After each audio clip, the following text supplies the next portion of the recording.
मित्रांनो, जय जिजाऊ जय शिवराय. आज आपण एका अनोख्या आणि प्रेरणादायक ऐतिहासिक विषयावर चर्चा करणार आहोत, ज्यामुळे तुमच्या आयुष्यात नक्कीच सकारात्मक बदल घडू शकतात. चला तर मग सुरुवात करूया आजच्या या महत्त्वाच्या आणि शिक्षाप्रद विषयाला. भारतीय इतिहासातील एक असे विदारक सत्य जे ऐकताना मन सुन्न होतं, डोळ्यात पाणी येतं आणि एका थोर छत्रपतींच्या बलिदानाचं मोल समजतं. छत्रपती शिवाजी महाराजांच्या पराक्रमाने हिंदवी स्वराज्य स्थापन झालं, परंतु त्यांच्या पुत्र छत्रपती संभाजी महाराज यांना औरंगजेबाने कैदेत घेतल्यानंतर जे क्रूर अत्याचार केले त्याने माणुसकीचाही अंत पाहिला. आज आपण जाणून घेणार आहोत कसे छत्रपती संभाजी महाराजांचे शरीर छिन्न विछिन्न करण्यात आले, त्यांच्यावर झालेले अमानुष अत्याचार आणि कसे त्यांच्या बलिदानाने हिंदवी स्वराज्याला नवसंजीवनी दिली. चला या विदारक सत्याच्या पानांमध्ये डोकावूया. इतिहासातील छत्रपती संभाजी महाराजांच्या कैदेतील अमानुष हत्येची कहाणी जाणून घेऊया. मित्रांनो, या व्हिडिओतील संदर्भ ग्रंथ आणि लेखक ज्यांचे विचार आपण घेतलेले आहेत ते आहे ग्रंथ हुतात्मा छत्रपती संभाजीराजे, प्रकरण 15, छत्रपती संभाजी कैद आणि अमानुष हत्या, पृष्ठ क्रमांक 372 ते 374 चे आपण वाचन जशीचे तसे करणार आहोत. लेखक आहेत प्राध्यापक डॉक्टर S.A. बाहेकर. यांचे विचार आपण जाणून घेणार आहोत. मित्रांनो, आपण जर चॅनलवर नवीन असाल आणि चॅनलला आपण सबस्क्राईब केलं नसेल तर करून घ्या.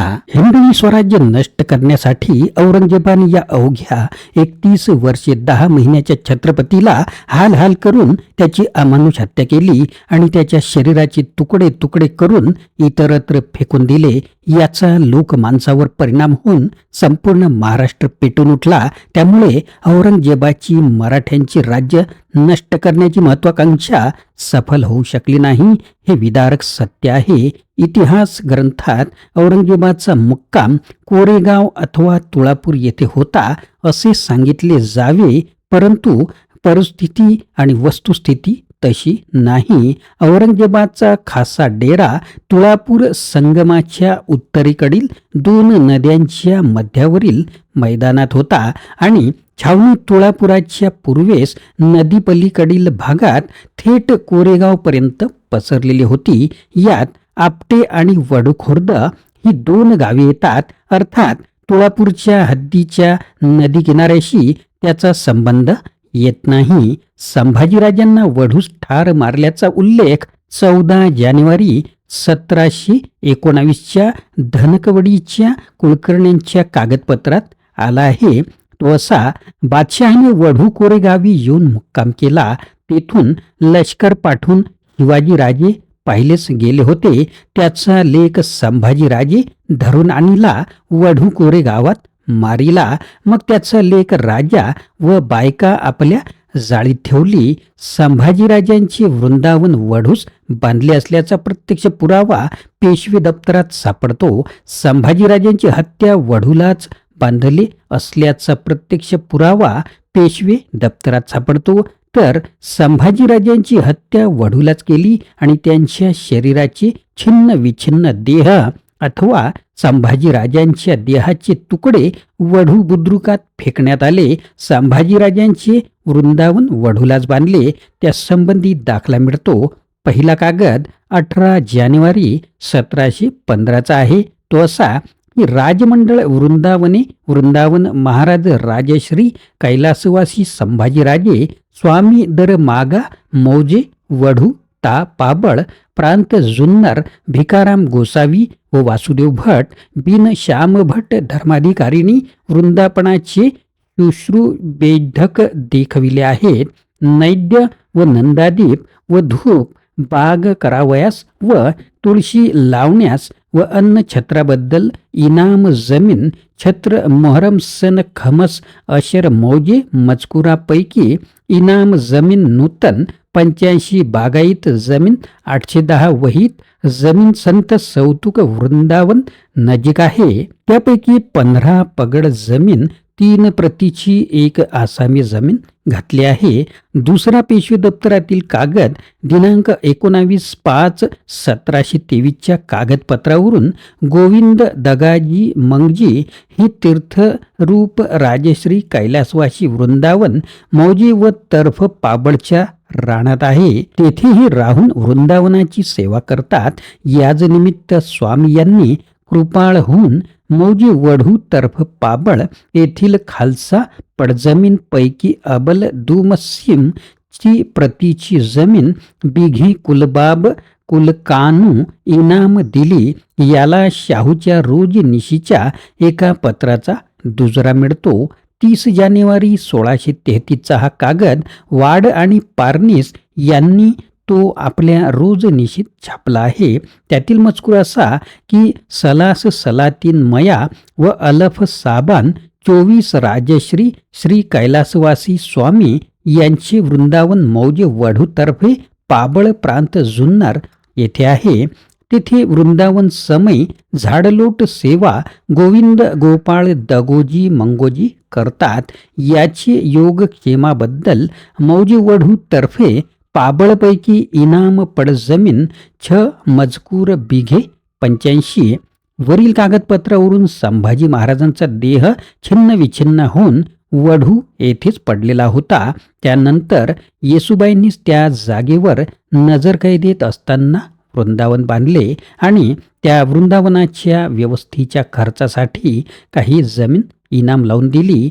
त्या वृंदावनाची पूजा अर्चा आणि निगा वगैरे छत्रपती शाहू राजांच्या कारकिर्दीपर्यंत तरी चालू असावी यात शंका नाही.